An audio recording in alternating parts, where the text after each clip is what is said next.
प्रिय भक्तों, आज के वीडियो में जानकारी देने वाला हूं कि कई लोग दरबार लगाते हैं लेकिन उन्हें दिखाई नहीं देता।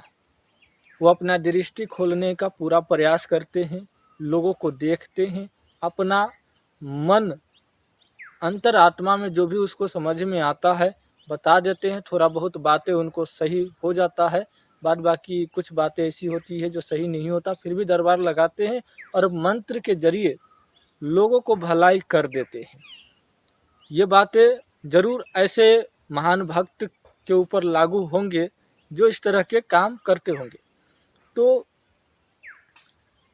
कई लोग ऐसे हैं दरबार लगाते हैं, उनके पास हजार हजार के लोग आते हैं और भीड़ भी रहता है और उन्हें दिखाई कुछ भी नहीं देता, पर मंत्र से अभिमंत्रित करके कुछ भी दे देते हैं तो ठीक हो जाता है। कोई ऐसा तंत्र प्रयोग कर देते हैं तो ठीक हो जाता है। और जब ठीक हो जाता है तो जहाँ ठीक होगा वही ना व्यक्ति जाएगा। जो डॉक्टर ठीक करेगा उसी के पास लोग जाते हैं और जिससे ठीक नहीं होगा उसके पास कोई नहीं जाएगा। ठीक है, तो इसलिए जिस दरबार से लोगों को लाभ होता है उसी दरबार से लोग जुड़ते हैं, वरना किसी से कोई भी नहीं जुड़ता। बिना मतलब के कोई किसी से कोई दोस्ती तक नहीं करता, 1 रुपया तक नहीं देता, तो भाई आपके दरबार में क्यों आएगा। तो आप लोगों को दृष्टि नहीं खुला है, आप शमशान के अघोरी हो, आप चिता के सामने कई ऐसे साधना किए होंगे, आप 100 साधना भी किए होंगे, आप नंगे रह करके भी साधना शमशान में किए होंगे, आप जंगल में तप भी किए होंगे, जप भी किए होंगे, आम की लकड़ी जंगल की लकड़ी पर हवन भी किए होंगे। जैसा जैसा आपको बताया गया वह सभी विधि विधान से आपने किए होंगे, लेकिन आपको अभी तक दृष्टि नहीं खुला है। तो दृष्टि क्यों नहीं खुला है और खुलेगा तो खुलेगा कैसे? क्योंकि दरबार लगाते हैं तो स्वयं की रक्षा के लिए सबसे पहले दृष्टि होना जरूरी है। दृष्टि होगा तभी समझ पाएंगे कि सामने खरा कौन है और जो सामने व्यक्ति आया है उसके साथ कौन सी शक्ति आई है, कौन से शक्ति उसके साथ चल रहा है, कौन शक्ति उनको तकलीफ दे रहा है, हानि पहुंचा रहा है, कौन भूत उनको तंग कर रहा है, या उसके परिवार में किसी को मार रहा है या बीमार कर रहा है, या किसी के अंदर घुसा हुआ है, या किसी को ऊपर सवारी आता है, या उसके घर में भविष्य में क्या होगा और क्या हो गया हुआ है। ये सभी चीज़ें जो है दृष्टि से भी देखी जाती है। तो दृष्टि होगी तो पता चलेगा, दृष्टि नहीं होगा तो नहीं पता चलेगा। यदि आप लोगों को सुनने की शक्ति है, देवी दुर्गा बताते हैं, उनकी बातें स्पष्ट रूप से समझ पाते हैं, तो भी आप बताते हैं और बता देते हैं। और कई के ऊपर सवारी आते हैं तो सवारी के द्वारा लोगों को बता देते हैं, सवारी बुला करके अपने शरीर पर लोगों को बारे में कह देते हैं कि तुमको ये परेशानी है, ऐसा करो तो ठीक हो जाएगा। ठीक है, तो इस तरीके से भी लोग देखते हैं, वहाँ भी लोग जमा होते हैं और लोग आते हैं, ठीक हो जाता है। और कई लोगों को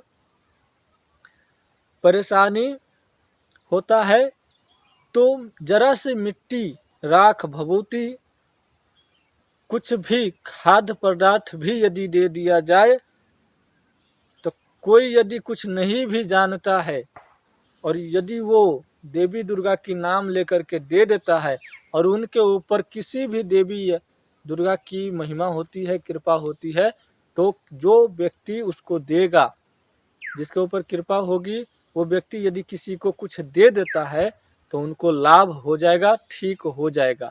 कुछ हद तक या खूब ज़्यादा ठीक हो जाता है। इसका मतलब ये नहीं है कि वो भगत हो गया। आजकल बहुत से लोग ऐसे हैं जिसके भी हाथ से किसी को ठीक हो जाता है, वो कहते हैं कि हम भगत हो गए।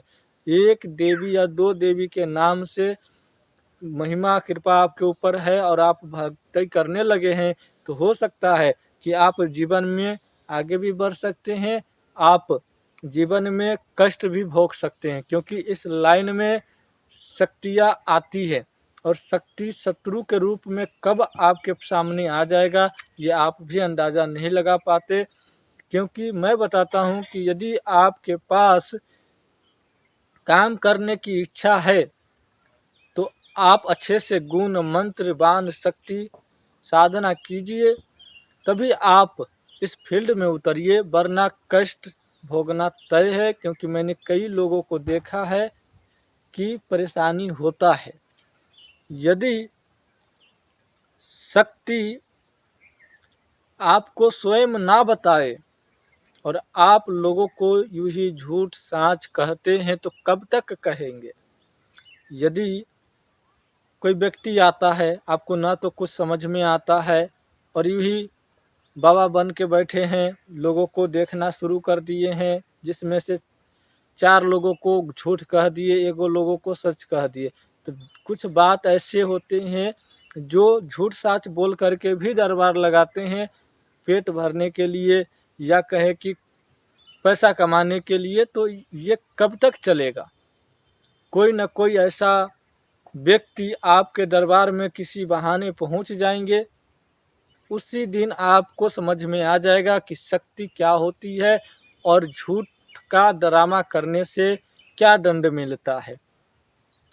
यदि आप लोग इस तरह से करना चाहते हैं तो बिल्कुल ना करें, क्योंकि शक्ति आपको कब दंड दे दे ये कोई भी नहीं बता सकता।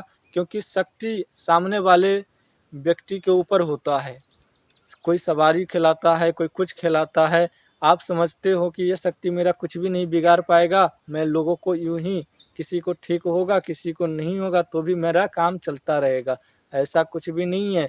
ये कई दिन का बाजार है, कई दिन का बाजार लगाओगे, इसमें तुम्हारा हानि है और हो सकता है तो तुम्हारा पूरा परिवार खतरे में आ सकता है। तो इस तरह का बिल्कुल भी गलत हरकत ना करें।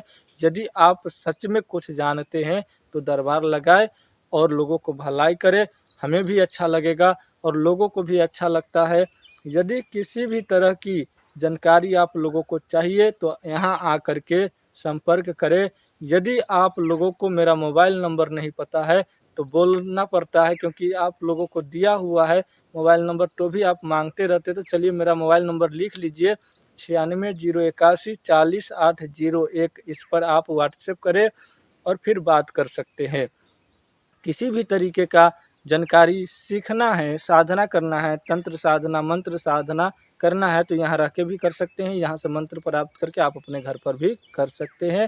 साधना का जो नियम है वो आपको फॉलो करना होगा। जब तक आप फॉलो नहीं करेंगे, जब तक आप साधना के नियम को पालन नहीं करेंगे, तब तक आपको वह मंत्र कार्य नहीं करेगा।